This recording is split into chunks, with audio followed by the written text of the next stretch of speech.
Bismillahirrahmanirrahim. Assalamualaikum warahmatullahi wabarakatuh. Selamat datang kembali di Fakta Sejarah. Kembali saya akan membawakan cerita dari Kalinata Sasmita, ritual pengasihan. Sebelum kita masuk ke kisahnya, langkah baiknya yuk kita doa dulu yuk. A'udzu bikalimatillahi tammati min syarri ma khalaq. Bismillahirrahmanirrahim. La yadurru ma'asmihi syai'un fil ardi wala fis sama' wa huwas samiul alim. Allahumma sholli ala sayyidina Muhammad sallallahu alaihi wasallam. Ini dia selengkapnya.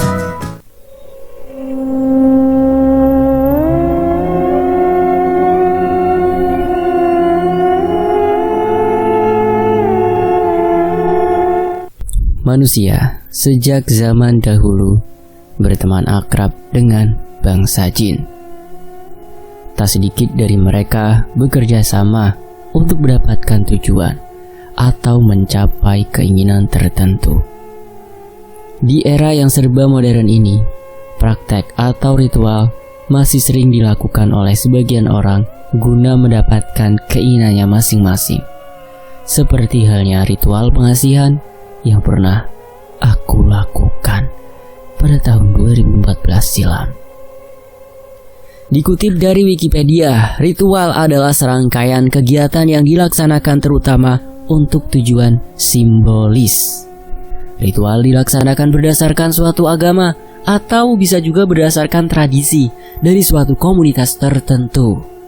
Kegiatan-kegiatan dalam ritual biasanya sudah diatur dan ditentukan dan tidak dapat dilaksanakan secara sembarangan. Pertanyaannya adalah, apakah di tahun 2021 ini masih banyak orang yang melakukan kegiatan tersebut? Jawabannya adalah iya. Di zaman yang sudah modern seperti ini, masih banyak orang yang melakukan sebuah ritual.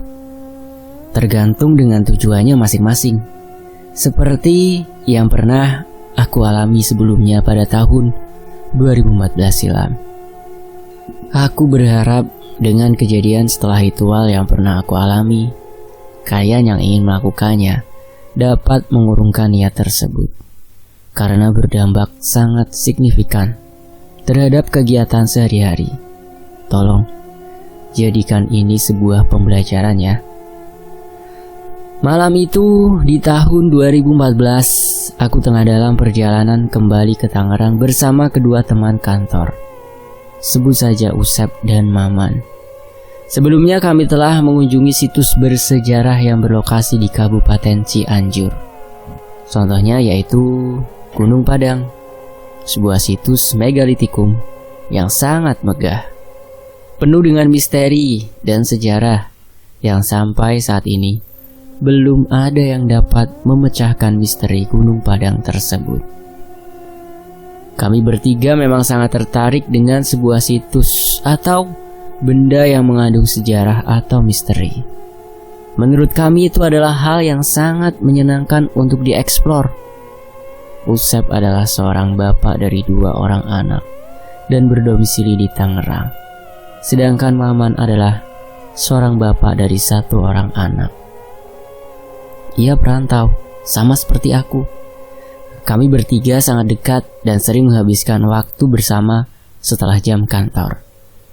Entah hanya sekedar ngobrol atau minum kopi, di tengah perbincangan kami kembali ke Tangerang, aku teringat akan sebuah kejadian di kantor sebelum kami ke Cianjur.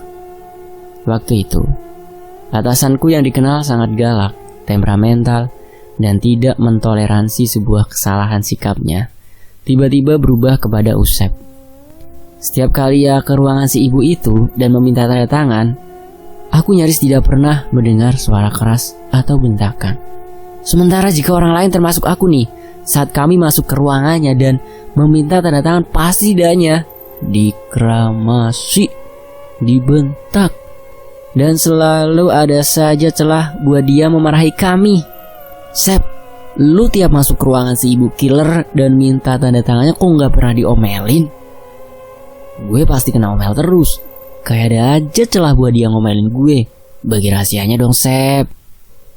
Kalimat tersebut spontan keluar saat aku tengah membawa kendaraan. Sementara Usep hanya tersenyum dan tidak menjawab pertanyaanku. Aku semakin dibuat penasaran dan terus mencari tahu. "Iya Sep, kasih tahu dong rahasianya sama Gali," timpal Maman, seolah mengompori kami berdua. Namun herannya, Maman terkesan menyembunyikan sesuatu ketika mengompori kami. Jelas aku dapat melihatnya dari gestur tubuhnya Maman. Kilometer demi kilometer telah kami lalui dan kami telah tiba di kota Tangerang. Malas sekali, besok harus kembali bekerja dan bertemu dengan si ibu killer. Aku terlebih dahulu mengantar Usep ke rumahnya, kemudian Maman. Setelah semuanya diantar, barulah aku dapat pulang ke kosan. Dan di dalam perjalanan menuju kosan, ponselku berdering. Ternyata ada notifikasi dari Usep. Aku coba menepi dan cek pesan dari Usep. Kali ada sesuatu penting atau ada barang dia yang tertinggal di mobil. "Besok setelah jam kantor ketemu gue di base camp. Gue bakal ceritain apa yang lu tanyain tadi." "Oke Sep, thank you. Besok kita ketemu," balasku. Keesokan harinya, aku melihat Usep masuk ke ruangan Bu Killer dengan membawa banyak berkas untuk ditandatangani. Dan tidak terdengar suara gaduh atau omelan si Bu Killer yang aku dengar saat itu. Ia keluar dari ruangan Bu Killer dengan ekspresi yang biasa saja, seolah tidak terjadi apa-apa dan tidak seperti yang dialami oleh karyawan lain. Pak Dedi misalnya. Setiap kali keluar dari ruangan Bu Killer, ia selalu terlihat murung. Aku semakin penasaran dengan apa yang dilakukan oleh si Usep. Jam 5 sore aku mulai membereskan meja kerja dan berkemas meninggalkan kantor untuk menemui Usep. Tibalah aku di base camp dan aku cukup terkejut karena saat itu Maman juga hadir. Pertanyaannya adalah, apakah ada hubungannya dengan Maman juga? "Lu pengen tahu kan apa yang gue lakuin, Di?" "Kalau iya, Jumat ini ikut gue ke kampungnya Maman di Sukabumi Selatan." "Maksudnya gimana, Sep? Jangan setengah-setengah gini lah kalau cerita." Aku sedikit kesal dengan perkataan si Usep. Maksudnya aku sama sekali tidak mendapatkan jawaban atas pertanyaanku. Tapi aku masih penasaran dan semakin penasaran. Aku pun mengiyakan ajakan si Usep. Sehari menjelang keberangkatan ke Sukabumi Selatan, aku gelisah, tidak tenang, dan tidak dapat tidur dengan nyenyak. Tidak seperti biasanya hal itu terjadi, sekalipun esok harinya akan ada momen atau acara penting. Aku mulai berkemas, membawa barang-barang yang sekiranya akan diperlukan nanti, seperti pakaian ganti, perlengkapan mandi, dan lilin. Kenapa lilin? Mungkin di sana akan membutuhkannya. Selain itu, Usep sempat berpesan agar aku membawa 7 jenis bunga yang dipetik oleh diri sendiri. Saat itu aku menuruti perkataan Usep dan sore harinya mulai mencari 7 jenis bunga. Entah benar atau tidak, aku sudah mendapatkan 7 jenis bunga yang aku petik sendiri. Sempat ada yang bertanya untuk apa aku memetik bunga tersebut, tapi aku tidak menjawabnya. Bukankah dalam hidup ini kita boleh memilih untuk tidak menjawab pertanyaan orang, kan? Aku sudah mengemas apa saja yang harus aku bawa. Hari Jumat, jam 8 malam, Usep dan Maman sudah datang menjemputku di depan kosan. Aku segera mematikan listrik dan memastikan meninggalkan kosan dengan keadaan baik. Baru saja aku duduk di mobil, Usep langsung menanyakan, apakah aku membawa bunga 7 rupa yang sempat ia ceritakan? Kenapa? Dan ada apa dengan bunga tersebut? Saat itu aku tidak mau ambil pusing. Perjalanan dari Tangerang menuju Sukabumi Selatan membutuhkan waktu sekiranya 5 jam perjalanan, itu kalau lancar. Jam 12 malam kami sudah sampai di exit tol Ciawi. Setelah membayar tol, tiba-tiba aku mendengar suara ban pecah. Dan itu ternyata kendaraan kita. Kita memutuskan untuk menepi dan mengecek keadaan kendaraan. Lampu tanda darurat sudah dinyalakan. Tak lupa sambil memperhatikan keadaan sekitar. Saat aku mengecek kondisi ban belakang ternyata memang pecah dan rusak parah. Aku coba mendekati ban tersebut dengan dibantu penerangan lampu flash handphone. Dan aku kaget. Ketika lampu flash handphone diarahkan ke ban, itu banyak banget jarum, paku, dan jenisnya yang berada di dalam ban. Kejadian saat itu memang tidak masuk akal. Bagaimana bisa di dalam ban terdapat banyak jarum, paku? Karena Usep memastikan ketika berkendara ia berhati-hati. Lalu pertanyaannya adalah, dari mana asalnya paku dan jarum tersebut? Kami mencoba untuk mengganti ban yang pecah tadi dengan ban baru yang ada di bagasi. Namun, aku masih penasaran kenapa bisa terdapat banyak jarum dan paku. Penggantian ban cukup menguras waktu. Jam 1-an malam, kami memutuskan untuk melanjutkan perjalanan dengan sangat hati-hati. Walaupun ada sedikit rasa khawatir akan terjadi sesuatu yang lain. Tak terasa, jam 5 pagi kami sudah sampai di lokasi. Sembari mengumpulkan nyawa, aku mencoba memfokuskan penglihatan. Masih gelap, pikirku. Lalu aku keluar mobil dan menghirup udara segar, dan aku melihat ada tukang bubur berjualan. Aku mengambilinya untuk membeli bubur tersebut. Tapi Mama dengan sigap menarik tanganku dan bilang, "Itu bukan tukang bubur." Aku sempat heran dengan perkataan Maman. Lalu aku mencoba memfokuskan penglihatan dan ternyata yang akan aku samperin itu adalah wanita memakai baju putih, rambut panjang, kusam, dan beraroma bunga melati. Wanita tersebut melihat ke arah kita dengan tatapan yang kosong, pucat, dan serem sekali. Aku sangat panik saat itu dan Maman mencoba menenangkanku. Kami fokus untuk membawa barang bawaan dan masuk ke dalam sebuah rumah. Di dalam rumah, aku melihat sosok kakek tua tersenyum ke arah kami dan memberitahu bahwa jangan panik dan takut dengan wanita yang sekarang ada di depan rumah. Menurut Aki, wanita itu adalah penunggu di salah satu pohon besar yang berada di depan rumah. Dan kehadirannya sudah sangat biasa bagi Aki. Hari semakin siang, matahari sudah terbit, dan wanita itu sudah tidak terlihat di depan rumah. Aku memutuskan untuk membereskan barang bawaan dan izin ke kamar mandi untuk bersih-bersih. Jika kalian pernah mengunjungi perkampungan, rata-rata rumahnya itu gubuk, terbuat dari kayu semua, dan kamar mandinya terpisah dari rumah. Ya, begitupun dengan rumah Aki. Kamar mandinya terpisah dan berada di belakang rumah. Kamar mandinya tidak 100% tertutup, hanya ditutup sekitar sedada orang dewasa. Aku sempat berpikir, gimana kalau ada orang iseng atau gimana kalau ada orang yang melihat kita ketika mandi dan buang air. Tapi keadaannya seperti itu dan aku harus terbiasa. Setelah selesai mandi dan bersih-bersih, aku menutup pintu kamar mandi dan aku memperhatikan keadaan di belakang rumah. Ternyata di bawah itu ada sungai. Airnya cukup banyak dan harusnya cukup deras. Asik banget bisa mandi di sungai itu, pikirku. Lalu aku melihat keadaan di samping rumah Aki. Di situ terdapat 2 kuburan. Tidak ada nama di batu nisannya. Kira-kira itu kuburan siapa ya? Mungkinkah keluarganya Aki? Aku tidak terlalu memperdulikan hal tersebut dan kembali ke dalam rumah.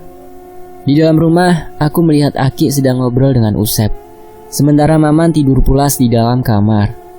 Aku bergabung dengan Aki dan Usep dan larut di dalam obrolan sampai siang. Tidak banyak aktivitas yang dilakukan saat itu. Aku hanya tiduran di dalam rumah. Sesekali keluar melihat keadaan desa yang sangat tenang, nyaman, serta tidak bising. Usep menghampiriku yang saat itu tengah berada di teras depan. Dia memberitahu bahwa nanti malam selepas Isya akan dilakukan sebuah ritual. Ritual apa maksudnya? Aku mencoba membuat clear ucapan si Usep, karena aku datang ke sini untuk mengetahui rahasia yang dipakai si Usep untuk meluluhkan hati Bu Killer. Tapi, apakah rahasianya itu adalah ritual? I don't expect akan ada ritual. Tapi, karena sudah di lokasi dan aku pun tidak dapat pulang ke Tangerang saat itu, Usep menceritakan bahwa rahasia dia bisa menaklukkan Bu Killer adalah dia melakukan ritual pengasihan di sini dengan media bunga 7 rupa. Aku hanya berpikir, di zaman yang sudah modern seperti sekarang, apakah mungkin itu terjadi? Terlihat tidak masuk akal. Tapi Usep membuktikannya sendiri dan itu berhasil. Keadaan desa selepas Isya benar-benar beda. Sepi. Tidak terlihat orang berlalu lalang. Gelap. Penerangan seadanya. Aku teringat akan 2 kuburan yang berada di samping rumah Aki. Malam itu, aku merasakan hal yang berbeda di rumah Aki. Aku melihat Aki tidak tampak seperti kakek-kakek pada umumnya. Kok dia bisa tampak lebih muda malam itu? Apa mungkin yang aku lihat itu adalah anaknya Aki? Tapi Usep dan Maman memanggil dengan sebutan Aki. Jam 11 malam, Aki membawa kami ke belakang rumah. Di sana sudah terdapat 2 ember besar yang sudah berisikan bunga 7 rupa yang aku dan Usep bawa. Maksudnya, apakah ini mandi kembang? Setelah itu Aki meminta agar dituliskan nama orang yang akan diluluhkan hatinya. Tanpa berpikir panjang, aku menulis nama Bu Killer dan beberapa temanku. Lalu kertas tersebut aku kembalikan kepada Aki. Aki memasukkan kertas yang berisi nama-nama tadi. Lalu ia menyalakan kemenyan dan seketika semerbak wangi menyan yang mengandung makhluk-makhluk berdatangan pada waktu itu. Di belakang WC, aku melihat ada yang mengawasi kami. Tapi itu bukan manusia. Rambutnya panjang. Aku tidak tahu makhluk apa sebenarnya. Tak sampai di situ, aku mencium bau bangkai.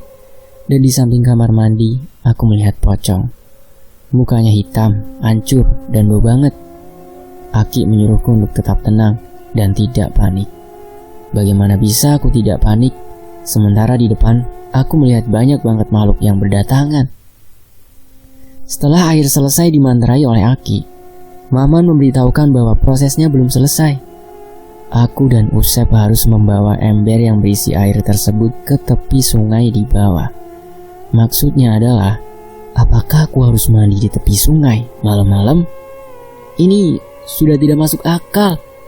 Awalnya aku menolak permintaan Maman, tapi Usep meyakinkanku bahwa tidak akan terjadi apa-apa. Kemudian kami menuju sungai hanya berbekal 2 Petromax. Dan aku tidak mau melihat keadaan sekitar karena banyak banget makhluk yang memperhatikan kita. Sesampainya di tepi sungai, aku memperhatikan keadaan sekitar. Gelap, dingin, dan aku melihat ada cewek duduk di atas batu kali memperhatikan kita. Dia menggunakan kemben. Rambutnya terlihat panjang, terurai, dan wanginya enak banget. Aki berpesan agar tidak terganggu dengan makhluk-makhluk yang berdatangan. Lalu aku membuka pakaian dan membasahi tubuh dengan air bunga 7 rupa. Sekali, 2 kali, sampai 4 kali gayung air tersebut sudah habis. Tapi tidak sampai di situ. Aku dan Usep harus berendam beberapa saat di sungai. Aku menuruti permintaan Aki dan berendam di sungai beberapa saat. Aku tidak berani untuk melihat kanan dan kiri. Pandanganku hanya menunduk dan berharap ini segera berakhir. Aki memberikan aba-aba untuk menyudahi berendam di sungai. Aku langsung mengenakan pakaian dan saat itu juga kembali ke rumah. Sesampainya di rumah, Aki mengajakku dan Usep ke ruang belakang. Di sana ia menyalakan kemenyan dan membaca mantra dalam bahasa Sunda yang aku sendiri pun tidak mengerti ucapannya. Aku berpikir ini ritual apa lagi? Kira-kira ritual apa ya untuk bisa menaklukkan Bu Killer? Cari tahu di bagian berikutnya. Saya pamit. Makasih buat Kak Galih ya Wassalamualaikum warahmatullahi wabarakatuh, dan tentunya makasih buat teman-teman yang mau menyimak kisah ini di sini. Sampai jumpa di bagian berikutnya. Tetap di Fakta Sejarah.